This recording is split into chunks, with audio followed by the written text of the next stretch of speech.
allegiance to the flag of the United States of America, and to the republic for which it stands, one nation, under God, indivisible, with liberty and justice for all. Yeah, so we'll start off my left. Let me introduce myself. I'm Christy Ayana, the town administrator. Kevin Johnson, Selectman. Dave Tiffin, Selectman. And Matt Gillig, also Selectman. In the back row, we have some of our town employees. We have Katie and Neil back there. Katie Neil. Recreation. Parks and Rec. Don Driscoll, Midfield. Darcy Kuchar, Harbor Master. Tim Clark is hiding over there. And, we have Fred True back there, our new Harpswell administrator, fire administrator. Oh, sorry, Deb. I can't think of Debbie. No one's the perfect person in the room tonight. Town assessor. We got Mark McIntyre, our town planner here. Mary Ann Nex over there, head of every committee in town. And road commissioner's here somewhere, Ron Fonziani. Yeah, we have two Republican students here. Yeah, they're here somewhere. Yep. All right. We have several items we're going to go start with tonight. We're going to start with the vision of the. How about now? All right. Anyway, we just had, as everybody knows, we had the reevaluation done, and we believe it's finished. But Steve here is going to fill us in the blanks. Thank you. Thank you. My name is Steve Whelan, Project Manager for Vision. I have a small PowerPoint presentation, and we can just go over what we did. So the different steps for revaluation, sales review. What we did was visited every property, which includes the sales review because they're part of the overall data collection for the whole town.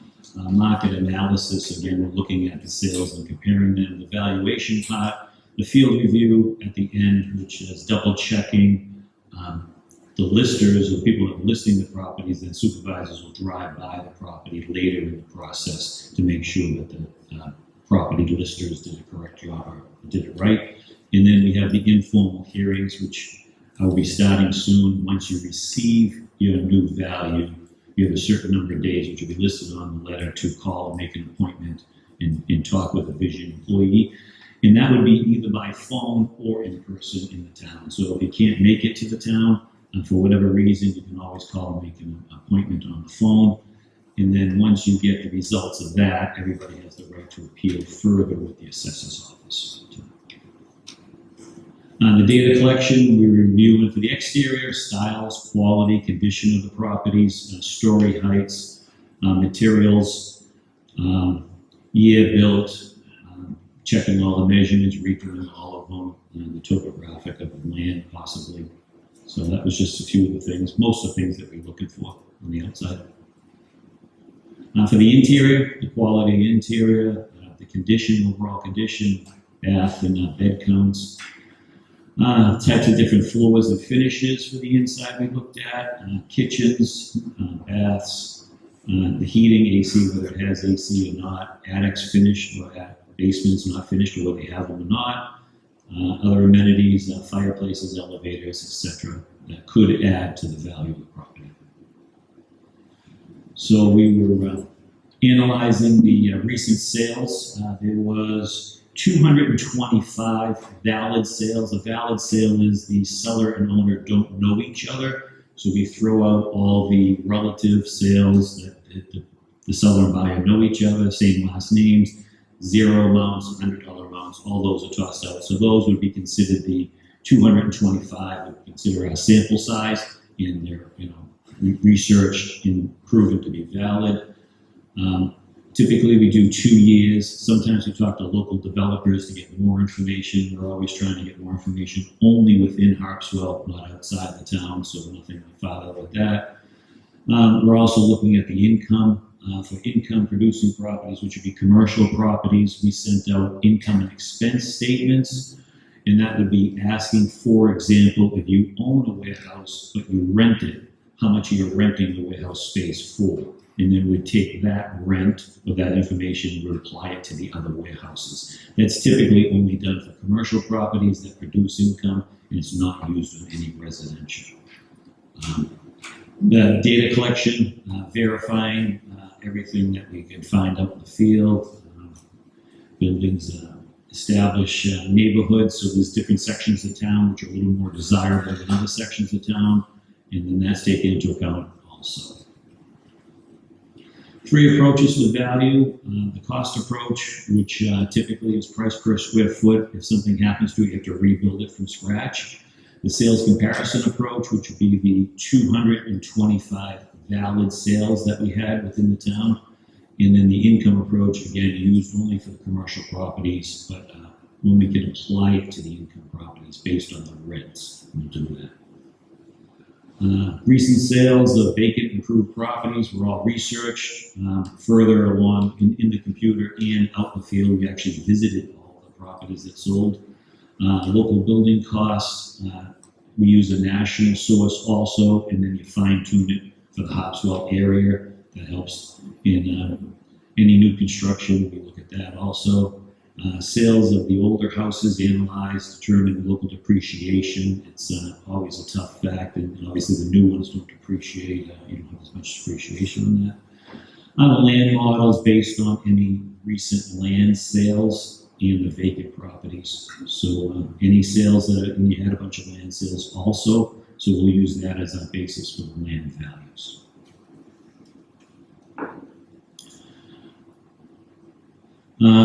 Recent sales, we talked about that, vacant properties, a research verified to be arm's length, which means the seller and the buyer didn't know each other. Data collected on all the properties. We went out and visited every single property, and that adds to it. And also the sales can be used to set the land values. For example, if the house sells for $700,000, we figure out that the house is worth $500,000. You subtract the two, and you come up with a residual approach, and you $200,000 left over for the land, for example. Recent sales of the commercial properties, investment properties, not typically so much in Harpswell. You really don't have very many at all for the commercial base. Income and expense, again, we sent the data or the questionnaires out to everybody, and if they returned them, we'll use what they said for the market rents, expenses, and vacancies for the few commercial properties you have. And the capitalization rates are only used for income approaches, so that's the value of the net operating income divided by the cap rate. Again, only for commercial, not residential. Now reviewing all the values in the town for the field review. So once again, once the data collectors visited every property, then at the end of the process, which is already done now, we did drive by all the properties, have an actual copy of the property record card, and compare the property record card from the computer to what was actually there. So comparable properties, so we look at all the sales all the time. And then going forward, once you receive your values, then we'll analyze what people have to say about certain areas if we miss something, and we can adjust further from the informal hearings, which will be coming up soon. So the notification of to taxpayers of the new assessment will be coming out real soon with the new increases. The informal hearings will be stated in the letter. We'll have the 800 number, or you can go online and make your own appointments for phone or in person if you want to. During the meetings, reviewing the data, they'll always have a copy of the property record card, so we can go over that to make sure that's accurate in case we didn't get inside your property.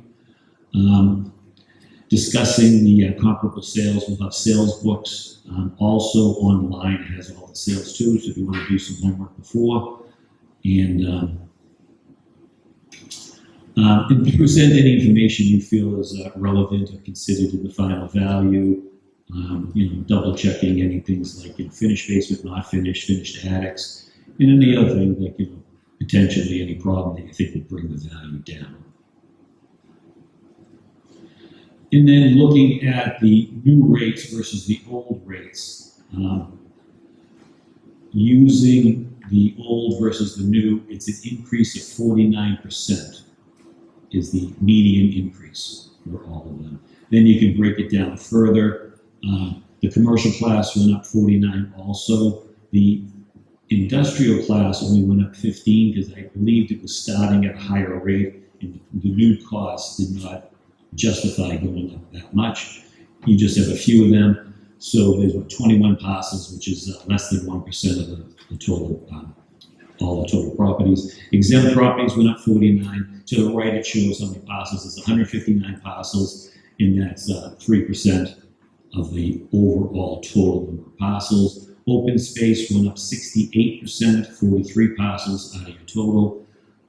Residential class is 49%, just like the overall class is the median, and that's and then the special use class was 45. So they were relatively all consistent, except the few, very few, of the industrial class. That was the PowerPoint. I just wanted to say too that we did have 225 valid sales, which I said overall. The overall increase was a 49% median. There's approximately 5,100 parcels. We visited all of them. There was 727 vacant lands, which was included. So overall, it was about 4,400 properties. And the entry rate was 39.3%. I just want to say that was very good because our typical was closer to 25.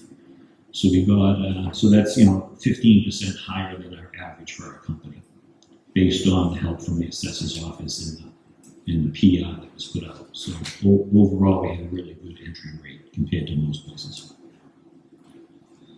It's basically it. Yeah. Are there any questions for Steve?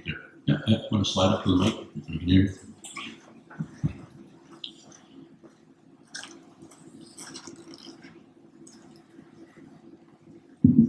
I'm wondering how in the assessment, how does it take account of the shorefront in the evaluation? And also whether there's been any progress in the effort to reconsider the floodplain line, taking into account elevation as well as nearness to the waterfront.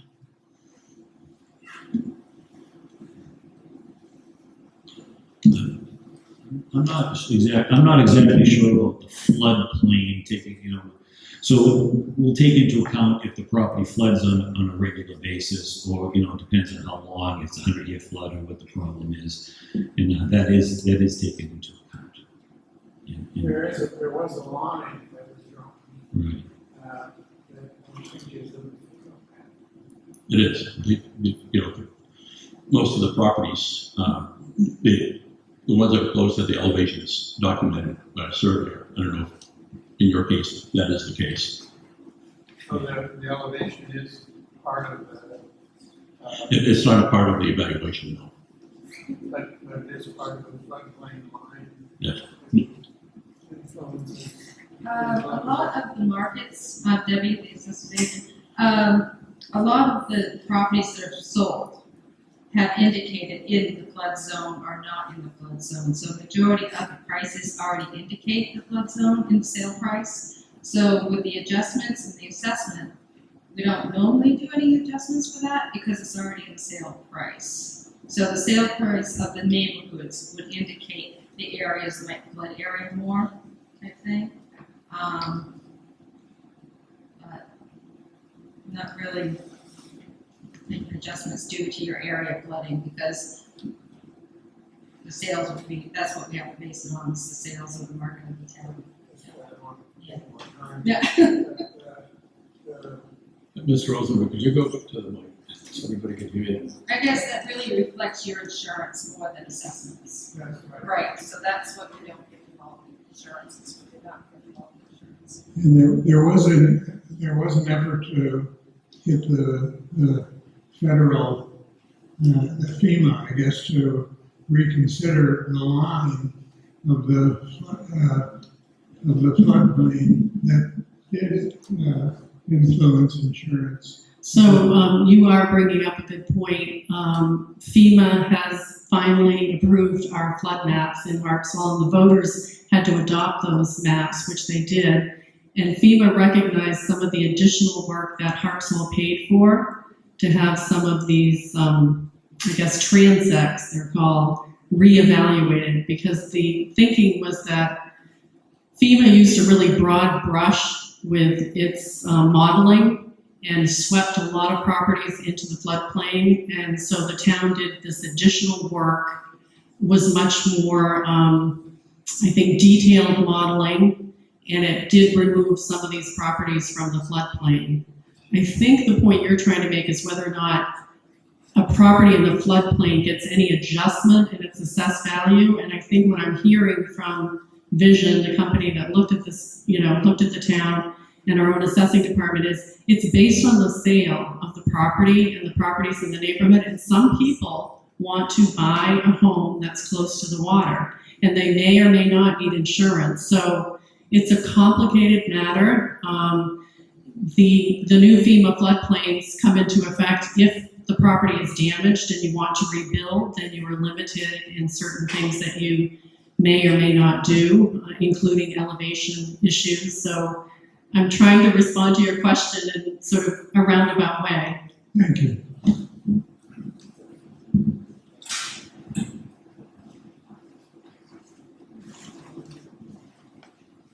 Hi, good evening. I'm Bill McEnroe. Hey, thanks for having this meeting. Really do appreciate it. Thanks, Steve, for the presentation. Question I have, I'm in the state of Delaware. They've just had a big issue with Tyler Technologies going through this process. 55% of the properties had to be reassessed. And one of the issues that they had with building costs, material costs skyrocketing versus real estate sales market. So they were going ahead and pricing properties in terms of replacement costs when the sales was easily like 20% below what the replacement cost. So I guess the question is, how does your model accommodate that? I know you use both. I guess we kind of use a combination of both. But, our sales are at 99%.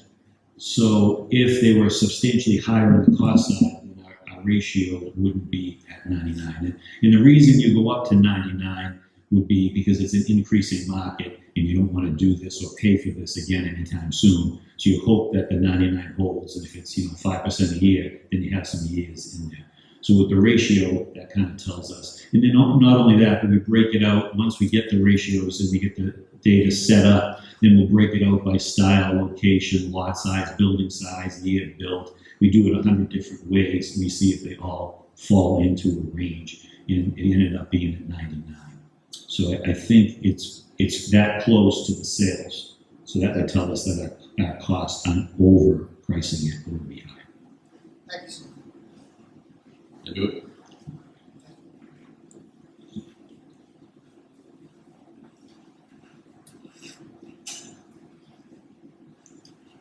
You gave the average of 49%, but can you give us some idea of the variability, like the standard deviation? The lowest increase was maybe 40% and the highest was 60. Do you have any numbers along those lines?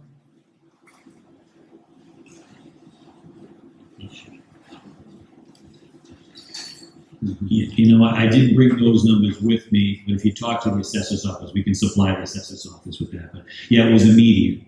So that would be the middle point. So there will be a few that are lower than 49 and there'll be a few higher than 49. But on average, the majority of them are going to be at 49. So you can ask the assessors and you can get a copy of that.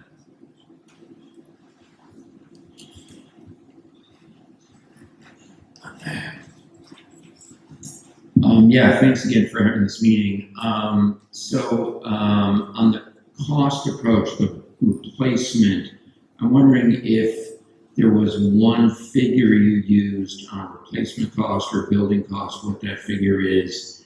And also you mentioned heating, HVAC, air conditioning. I assume that plays into whether a home is seasonal or year-round as a factor as well.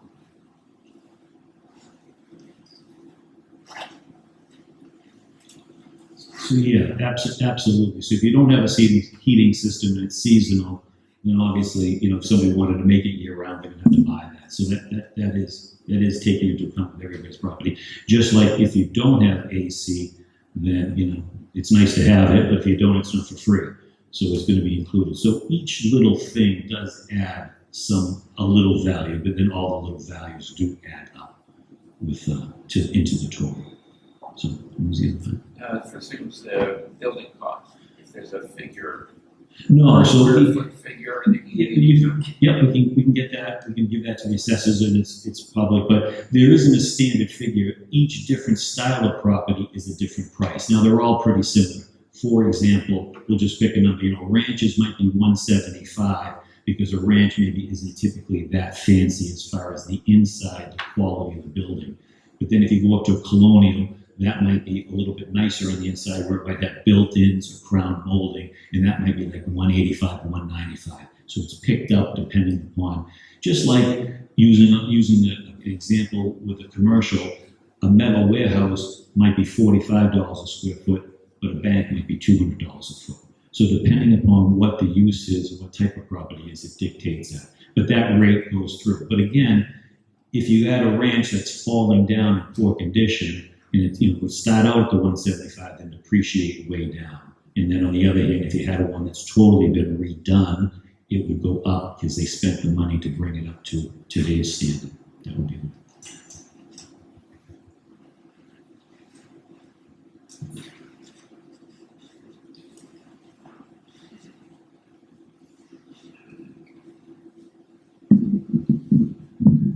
Thank you again for this meeting. And I'd heard a time frame, but I heard that we were going to find out about the new assessments the end of September. But then the tax bills come out before that time. Is the taxes not going to be affected this year by the assessment?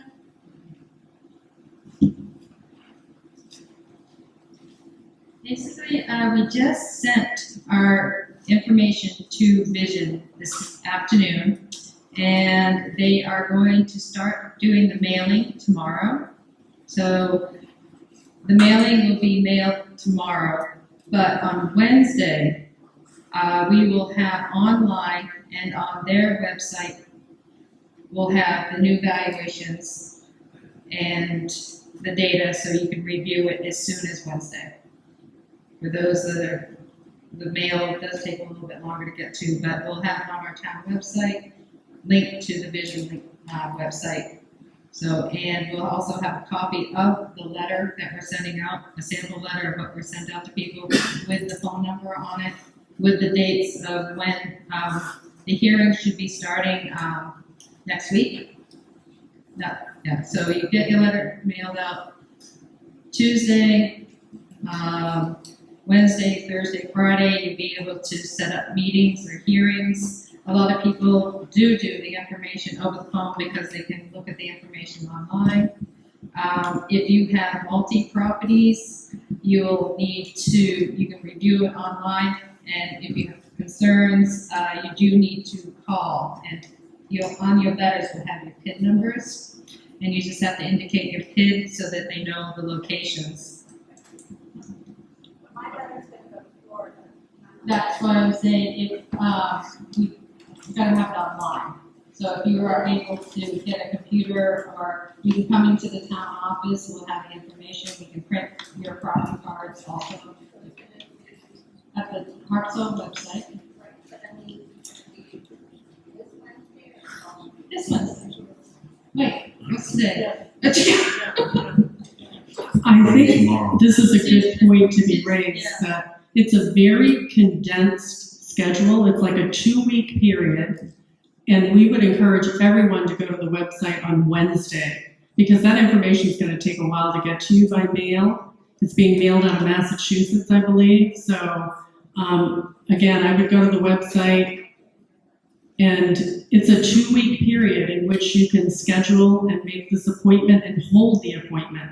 All the appointments, I believe, need to be done by the end of this month.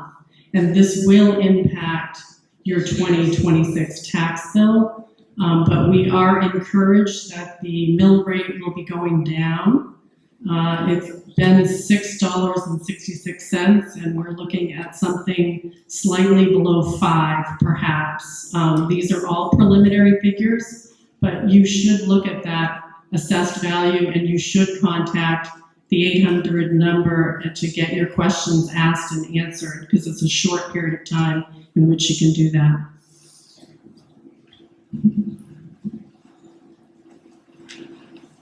Hi, I have a question about the seasonal properties that are restricted in terms of the length of time that you can reside in them. They're not full-time residences. How did you take that into account when coming up with an assessment? In other words, like my house, you cannot reside in it for more than 270 days per year, which might be something you don't know.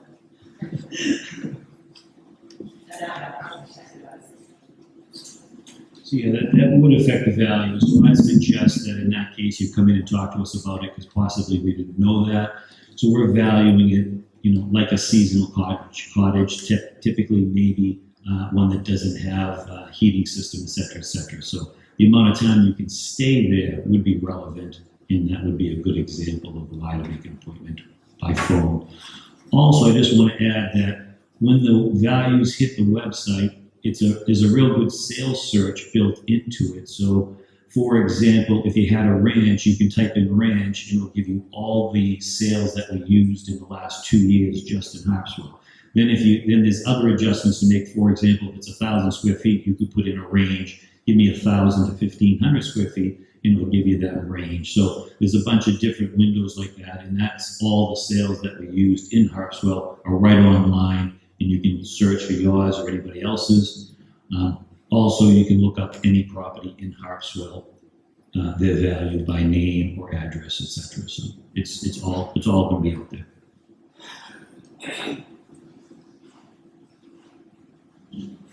Thanks for your presentation earlier.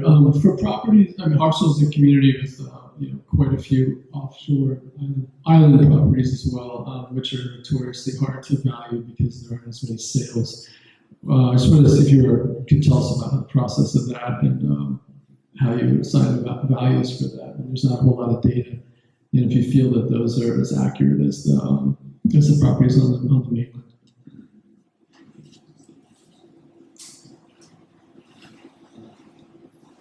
Yeah, we visited all the islands and did measure all of them, and I think there were a few sales. We had a few sales We from had- different areas. We did have a few sales on the islands, and we just made sure that these were at 99% based on those sales. Debbie, can you speak into the mic, please? We're about also at 99% based on the sales for the islands too, based on the adjustments and increases and some decreases and depreciations. A lot of things did go down on your valuations, like if you had outbuildings or wharfs and stuff like that, they were at a higher depreciation, so a lot of that got adjusted down. So there are things that went down, but there are things that did go up, yes. So a lot of the outbuildings could have went down, but on the other hand, you're starting out at a higher cost. So, if the old days a shed was $20 a foot and now it's $25 a foot, then your cost would be higher, would bring it up, you get more depreciation because it's based on the year. So sometimes it might end up being more of a wash. That, okay, the cost to rebuild that shed or garage is higher per square foot, but now it's older, so you're getting more depreciation. But there will be some decreases depending upon whether it's well maintained or what's going on with it.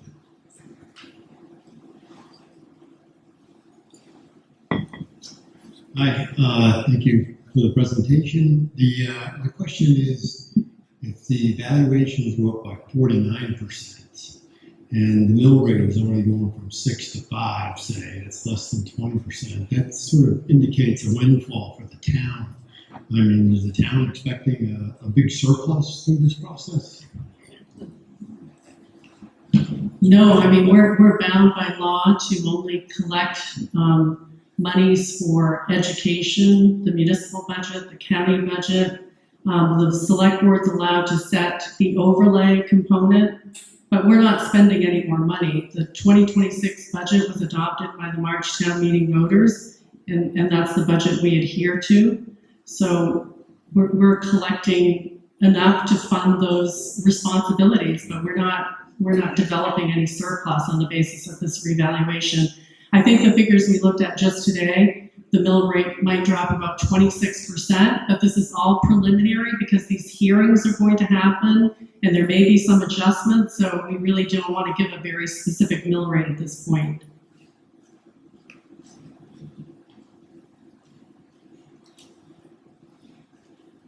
I just wanted to say too that during the hearing process, for example, if it was a condominium and somebody came in and they had an issue, and that issue affects the value, we'll change everybody in the condominium if it's one of those types. So it's a more a garden style. So they maybe in theory didn't come in for a hearing, but we found an issue with the property, we'll change them all also. And they'll all end up getting another letter in the mail.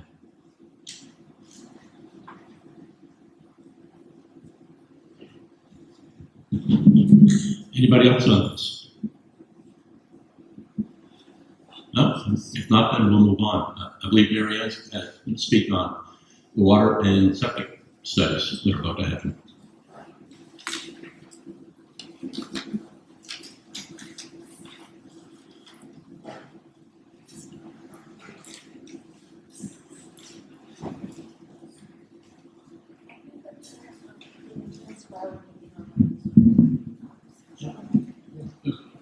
Good evening, can you hear me? Okay.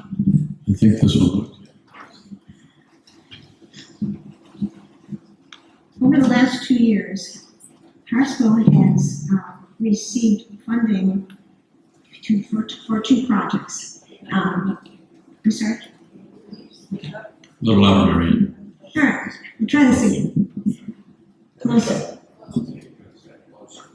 I know, I'm supposed to swallow, I should know better. Over the last 2 years, Harpswell has received grant funding to fund 2 projects that you're going to learn about next. And basically, with the help from Bowdoin College, they also are funding 2 interns this summer who are working directly on this project. And their help has been invaluable because they're able to just concentrate on that and get the details done so that we can roll out the project to the public towards the late summer in August. Miriam Oliver-Schneider, she's going to talk about our well and septic study, and Katja Kammerer, our future flood risk study. So why don't we start out with Miriam, and then I'll introduce Katja later. Hi everyone, can you hear me? My name is Miriam. I'm a rising junior at Bowdoin College. I'm studying biology and environmental studies. I'm double majoring and I'm minoring in anthropology. And I'm an intern with the town this summer. And I am working on the 2026 Harpswell Drinking Water and Septic Study. So to give you a little bit of an overview, as a result of Harpswell's geography, geology, demographics, the town is facing several challenges with its groundwater resources. And all Harpswell residents and businesses depend on groundwater wells for their water supply. And in order to provide residents with information on how to, oh, the computer disconnected. Sorry. There we go. Okay. In order to provide residents with information on how to preserve and manage your groundwater resources, the town is studying the quantity and quality of our groundwater. So the Conservation Commission received a community action grant sponsored by the Community Resiliency Partnership, which is a department of the Maine Office of Community Affairs, to study our groundwater. And we've also partnered with a local hydrologist to develop a survey that we will roll out to all of you in the next few weeks. So We would appreciate your help in collecting data about our drinking water and septic systems in Harpswell, including where wells are located, how much water wells produce, and what issues you're experiencing with your freshwater supply. Your voluntary survey response will help direct future conservation efforts and may lead to regulatory changes. So I will open up this survey and just walk you all through really quick what it will look like. Can you make it bigger? Yes, is this, I can zoom in a little bit. Okay. So when you open up the survey, you'll enter your name, you'll enter your tax map and lot, and everything on the survey is optional besides your name. So if you don't know information, you don't need to answer it. We would just appreciate as much information as you can. Your street number and name. And then it will open up a page about locating your well. So once you open this page, it will open a map and you can search your address or you can use current location. So I'll put in the address of the town office.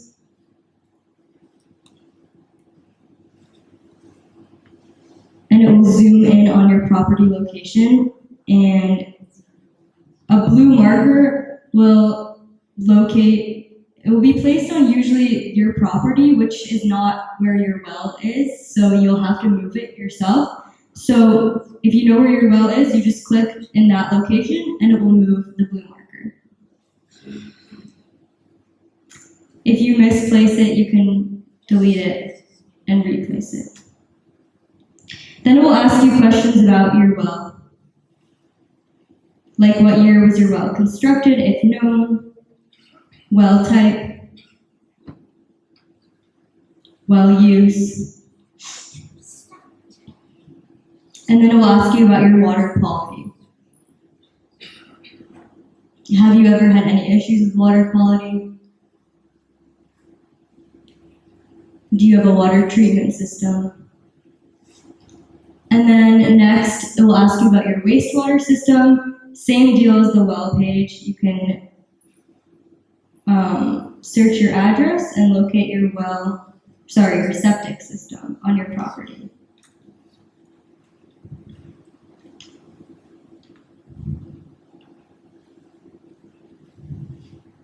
And then it will ask you what type of wastewater system you have and multiple other questions. Again, none of these are required, so if you don't know them, you don't need to answer them.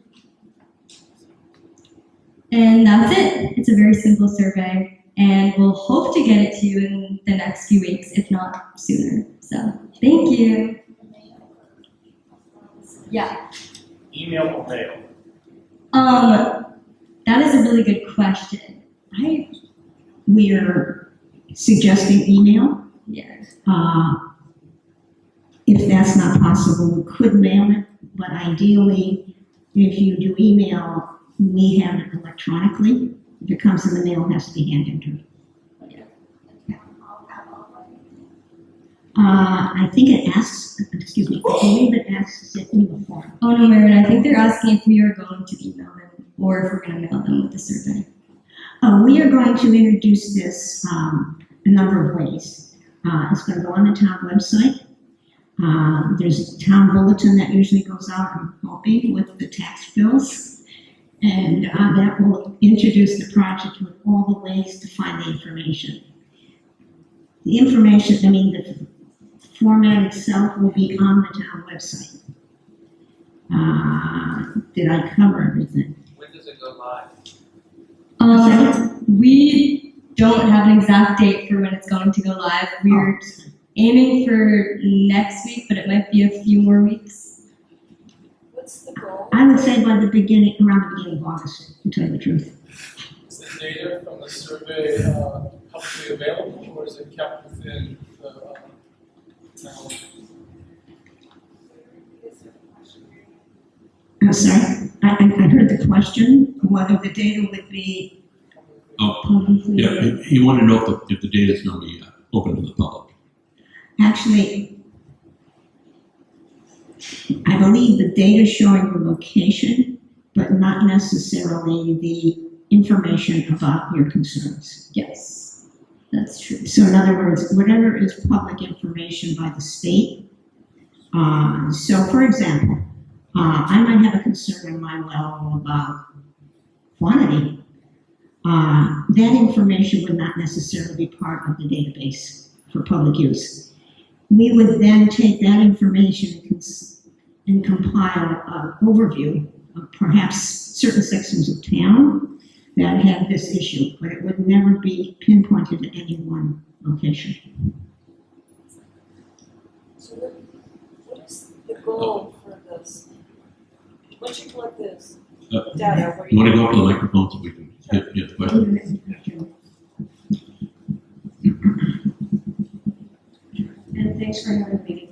What is the goal of the study and what will be done with, you mentioned one instance, but what regulatory and other conservation kind of goals, what is the goal of the study? There has been concern, well, we have had 3 years of droughts, and there has been a lot of concern in town about, everybody has a concern about their well.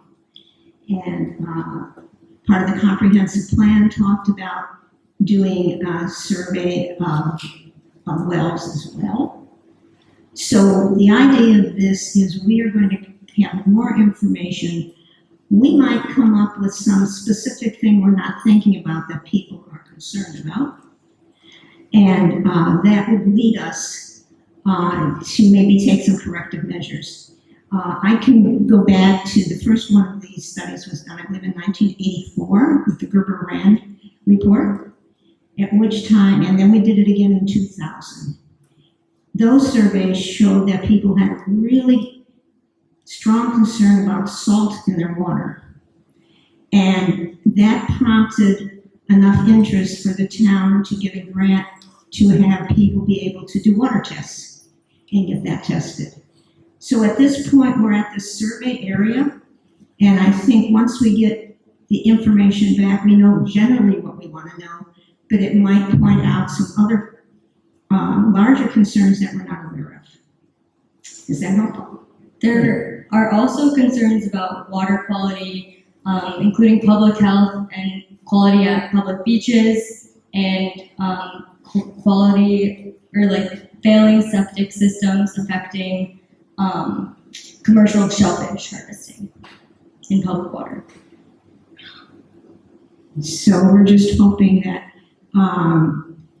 we'll probably find out more that we're not thinking about right now, is my view. I asked a question, I guess, I think you can hear me, that, I'll repeat it if you thought.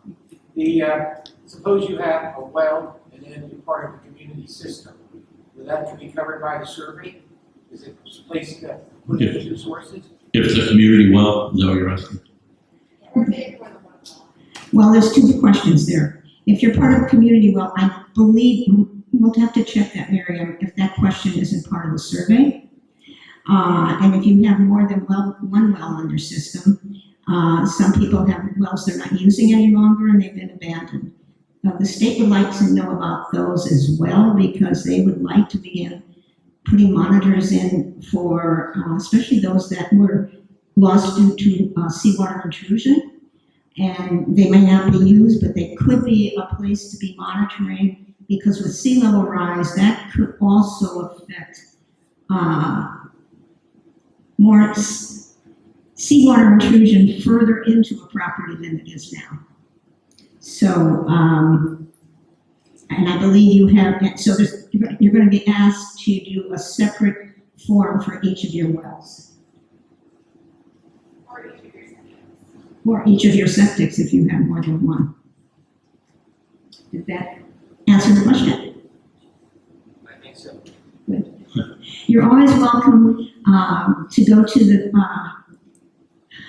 to send an email under conservation at town Harpswell, Maine, US with your specific question, and somebody from either the Resiliency Committee or the Conservation Commission will call you back and give you more detail. All right. Thank you. Okay. I'll hand it over to the other intern for this other capture. So now, introduce Catcher Kammerer, and he's been working on a future flood risk study that he is going to expand on.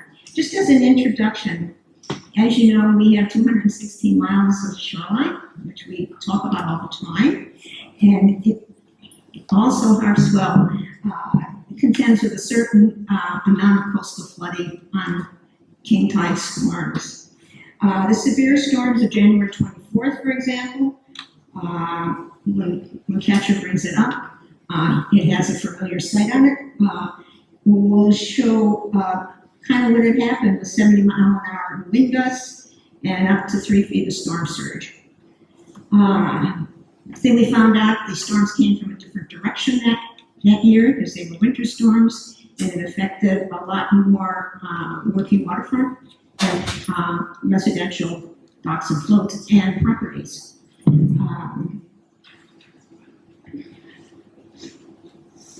It's interesting, the town approved approximately 120 building permits for storm damage. I didn't realize there were that many. So around 2018, to effectively plan for future flooding, the town of Harpswell, in coordination with a number of other communities, spearheaded a regional study to revise the FEMA floodplain maps, which you were just talking about, because many residents at that time felt that what they were seeing on those maps didn't reflect what was happening in their neighborhood. Based on that, the town had consultant come in and do a certain amount of the transects and search a number of areas and came up with the floodplain map that was just accepted in 2024, 2025, I'm not sure. And that's the floodplain map we're using now.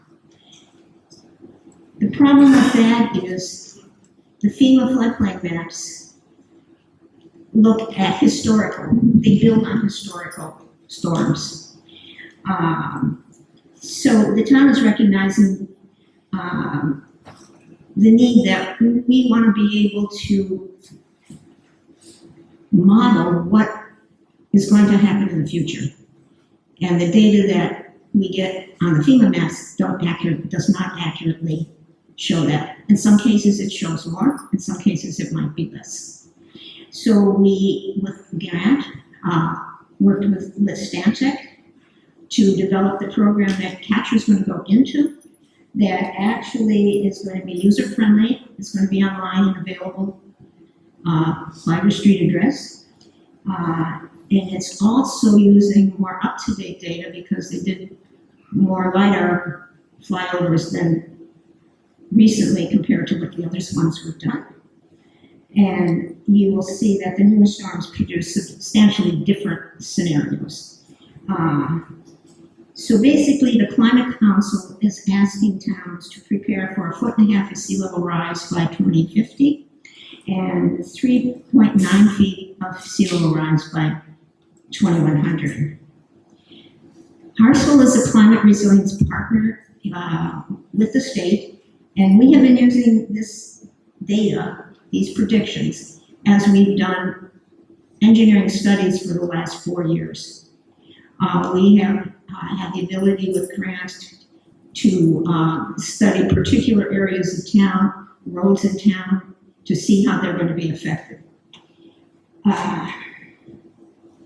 So basically, the grant enables us to pinpoint more specifically. I believe there is 2,000.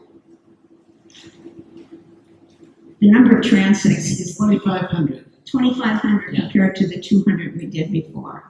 And as you know, Harpswell has varying wind directions in various coves, and water handles differently than a flat beach would be in North Carolina, for example.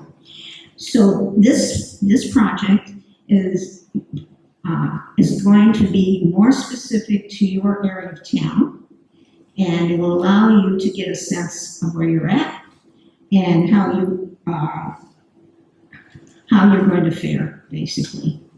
And Catria's going to go into the project and show you what it's all about. Thank you.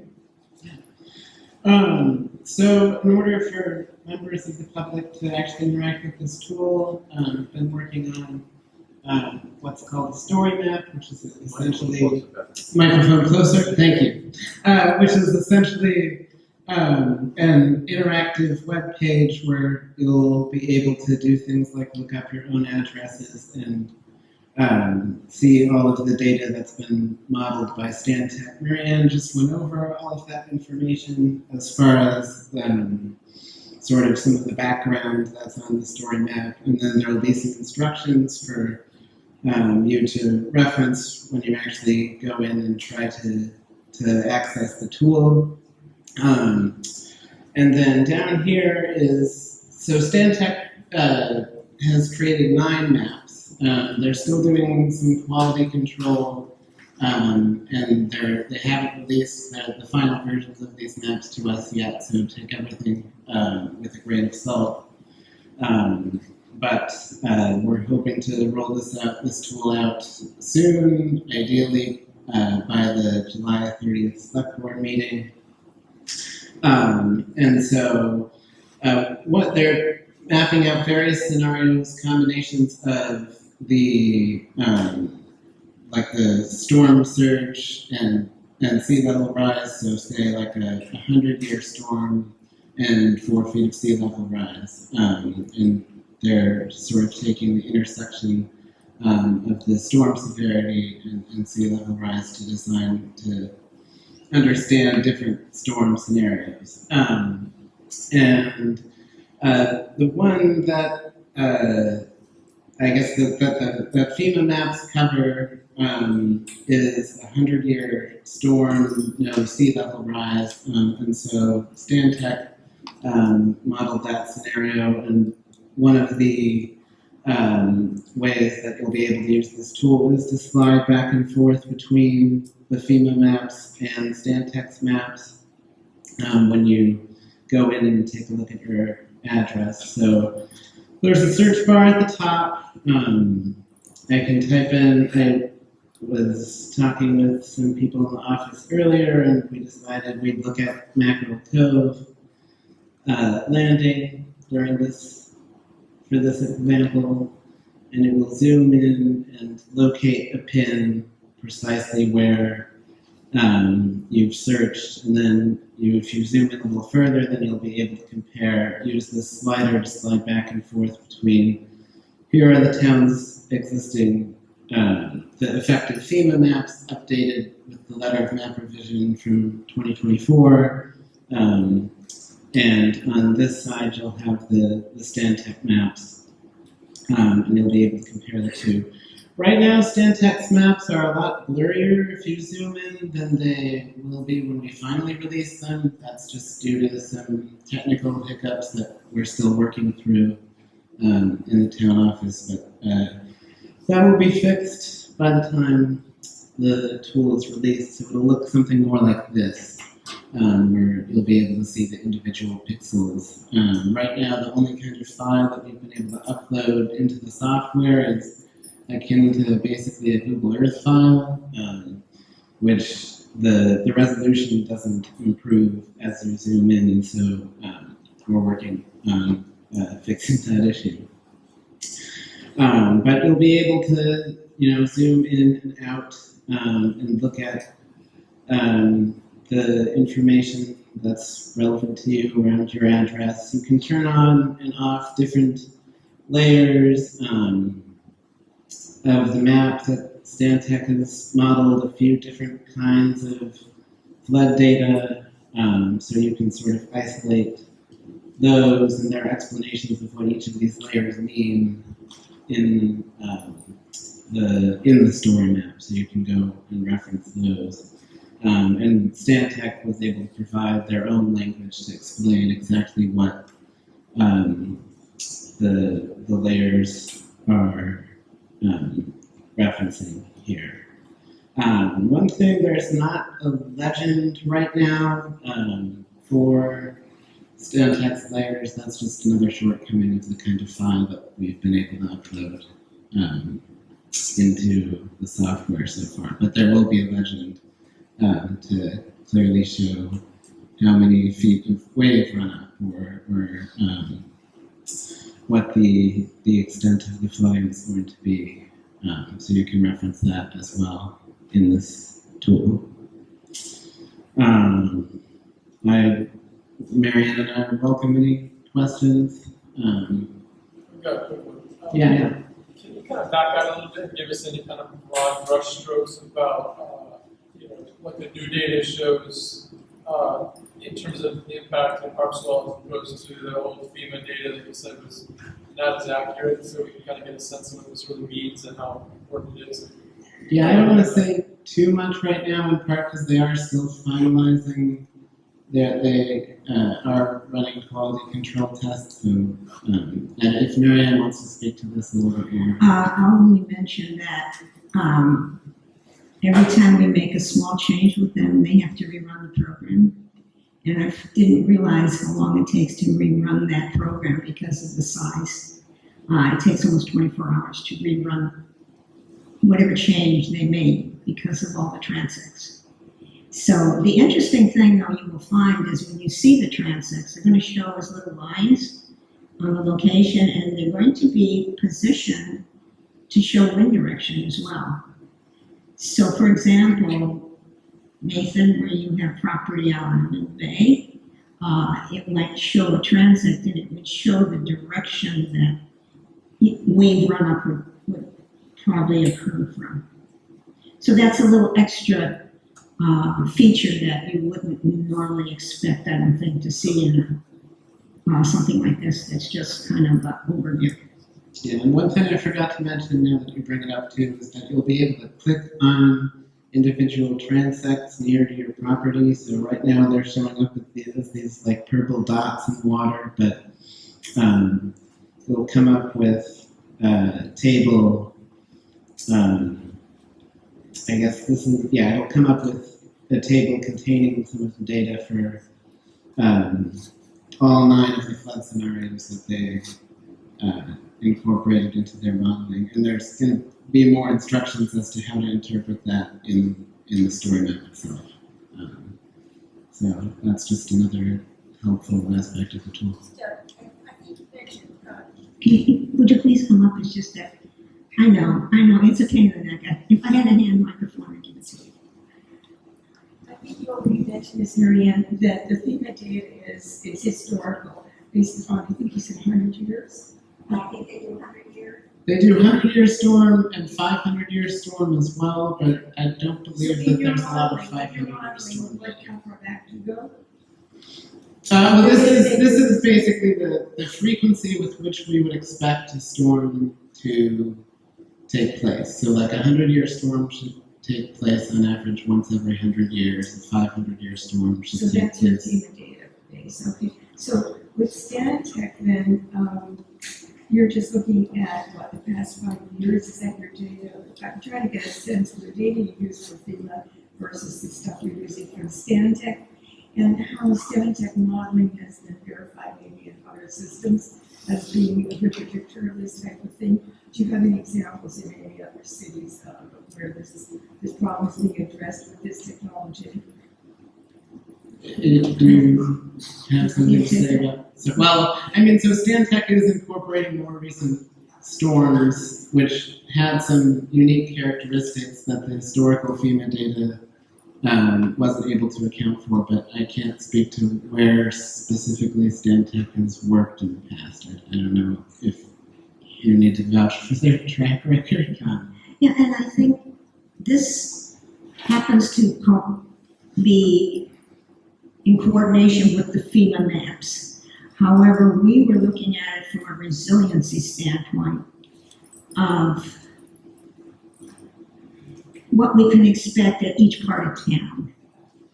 And what they're doing differently is they include wave runoff and wind direction, and they may include if there's an island across from your address, that all affects the amount of storm surge that you get. So again, this is a modeling tool, but it's based on so many more places in town. Our hope is that we feel, basically, it's going to be a much better predictor. And that's kind of what we're looking at. I have two questions.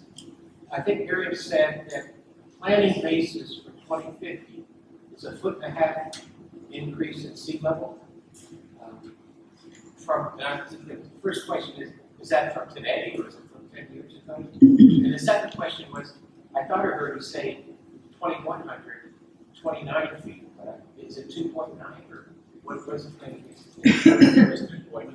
It's 3.9 in 2100, and we are planning for, and this is here again, this is a planning tool when we try to design for keeping a road passable, let's just say. And we are designing for what is expected for 1.5 by 2050. So we're designing to keep a road, for example, open up till 2050. Does that answer your question? I guess that that's 1.5 from today, or 1.5 from 10 years ago? I'm not sure, but it's kind of as of, they started it, let's just say they started it 5 or 6 years ago, and that was the number, 5 or 6 years ago. Yeah, these are pretty recent FEMA projections. So. Anything else? No. Thank you. We hope you take advantage of it when it comes out. Thank you so much. Yeah, that's an important question. So the Stantec data, I mean, I think the nature of one of the questions was, have they been used other places and why are we using them? But, so Harpswell is applying for federal funding for resiliency grants. So is this data accepted by the agencies that are issuing the grants? Is there value to the town in terms of using the data in ways that are beneficial to respond to kinds of All I can say is that originally the town hired Stantec because they didn't feel the data from FEMA was accurate. They presented a report, took years, and FEMA accepted that report.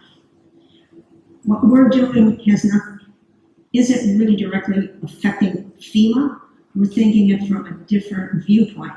That's helping the town plan to have their infrastructure take into account sea level rise, as well as yourself. You know, when you're getting ready to replace your dock, or when you're getting ready to make some changes at your house, how long of what I'm doing is going to be good, or well, should I be doing something a little bit different if I want it to last more than a few years? Yeah. So the reason we ask you to go to the mic when you speak is, yes, so people in the room can hear you better, but this is also being recorded for television and the internet. And people watching at home will not be able to hear a word you said. And I think what you have to say is important, so please go to the mic to speak. Okay, thank you.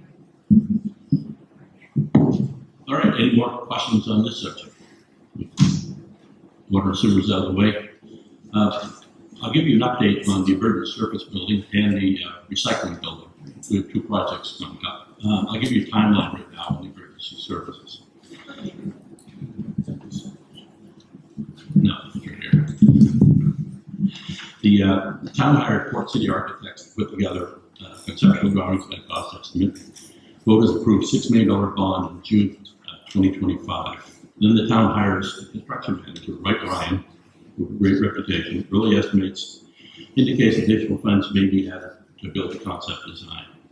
The town applies to Senator Collins and King for $1.5 million congressional funding that must pass the Congress by October 1st. We'll wait to see on that one. The town begins planning process for detailed design, siding for the building. The building committee we meet every 2 weeks. The committees are taped and they can be viewed on the town's YouTube channel. And the committee members from each of the 3 departments participate with the architect, construction manager, and design and building matters. The original site was across from the recycling station, but it wasn't going to work out. The new proposed site is to the right when you drive to the recycling station, right near the TV station. There is a wetland there, it's being evaluated. We met with DEP a couple of weeks ago, and what we thought was a vernal pool wasn't a vernal pool. So we're dealing with that right now. And to reduce costs, the town went from 4-bay design to 3-bay design, and the bays will allow 2 vehicles in each bay. The town's municipal firefighters and paramedic service with Midcoast Hospital Maine will move into the building when it's done. So our full-time paramedics will be there along with whatever's staffed with at the time. The new building will have office space, training rooms, workout room, banks, and more importantly, a decontamination area. Because right now, we don't really have anything like that, but they can go into a shower room and get everything off them. This new body complex will meet all the new safety needs that are required by the state and the federal government for firefighting buildings, which are extensive. So, any questions on this building? The next building, we put together a working group to look at the recycling building. And they all came to the same conclusion after walking. I don't know if anybody's been in there lately, but the idea is to tear it down and start over. It would be easier and frankly cheaper. It's a metal building. You know, get a pre-engineered design, put it on the same footprint. The foundation of that is extremely thick, it's around 16 inches. So it could be used. Some of it have to be dug up for drainage and that type of thing. We can reuse the footprint. So the estimates we got before were pretty high, but you know, we're the same architects we hired to help put this thing together with whatever designs, whatever safety that have to be in there. It's got to be insulated now. We thought it had to be sprinkled, but our town planner found some information that may not be the case. Would save quite a bit of money.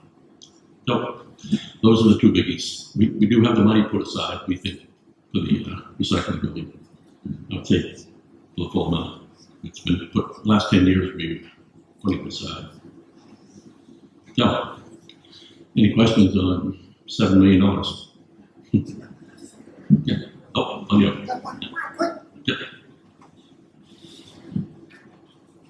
Yeah, thanks, Kevin. I just don't understand what's driving the replacement of the reclamation recycling building. Well, first of all, the parlings are rusted out that hold the roof up. If you go over there, ask Chuck for a tour.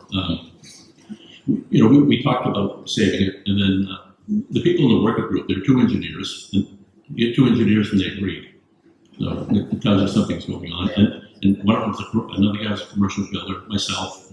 You know, just it's almost 50 years old. I think it's 47. Time to get around to it will be 48. So then the newer building hopefully will last longer than this one. Nobody here is going to care. Yeah. Matt might, and our 2 interns. So when does this construction start, both on the new firehouse and the recycle center? When does it start and when's the date of pretend completion? We're hoping to break ground on the fire station this fall. We had, was it Collier, was the survey. Yeah, and get with a little permit stage from the state, DEP, our own town. Even we have to get permits. Yeah, we can plan for it. And the permits will be similar for the recycling building. Okay, so that, do you have a construction breaking of the ground for the recycle center? We don't just yet. We're working on it. Chuck's anxious, so. Okay. But that too we're hoping this fall. Okay. It slows down. It's not a good time for him to not have a building right now. Right. Yeah. Exactly. But come October, November, things slow down around here a little bit. Thank you. Yep, thanks. Okay. Really double thanks for this meeting tonight. Oh, it's always good. So it isn't. Thank you for having this meeting again. Quick question. The transfer center is already being used and you're planning to pull it out and replace it. Do you have plans or ideas of how you're going to continue service during the transfer station rebuilding?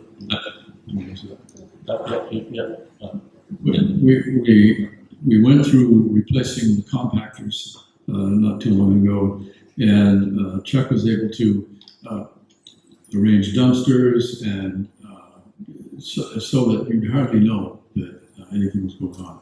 So the building itself is there's a lot of things stored in there. It's not most of it, except for the return of models and those kinds of things, aren't an interface for the public. So you'd hardly know. I mean, I'm sure Chuck has got it all figured out. Yeah.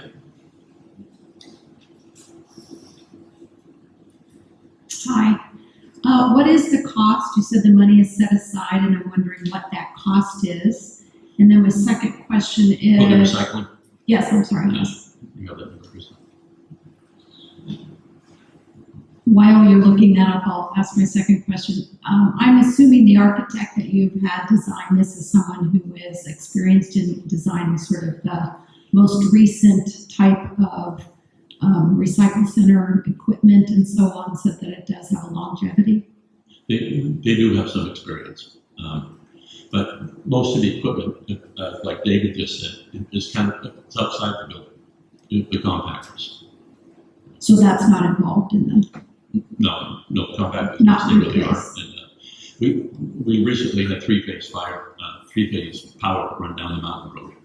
It stops at the townhouse actually right now. Eventually, it's going under the new network bridge to connect the two sides of town. That's what CMP's plan is. But one of the other things for the recycling plant is set aside an area for the town. We really don't have a public works department, but we need stuff. We have equipment that needs to be stored. So Chuck's willing to share some space there for that. Okay. On the recycling center project, we carried over about 900,000. We added 300,000 in 2026, so we have a $1.2 million budget. I think it really depends on the final design that the architect comes up with, what that cost is going to be, and whether we can do it with 1.2 or we may need some more. We'll have to wait and see. Okay, thank you. All right. Any other questions on this or anything else? This is where the meeting always gets quiet. Oh, yep.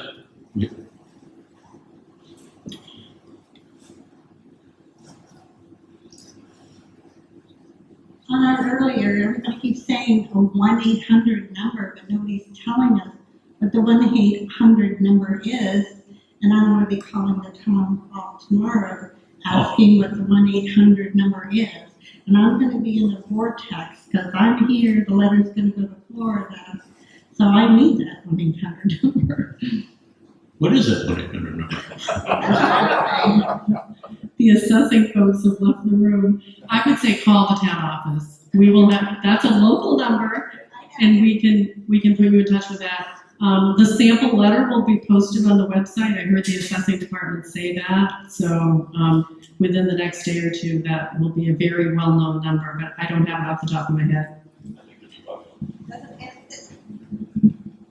Are all the people gone from vision and all that? Yeah. Go and see Debbie tomorrow.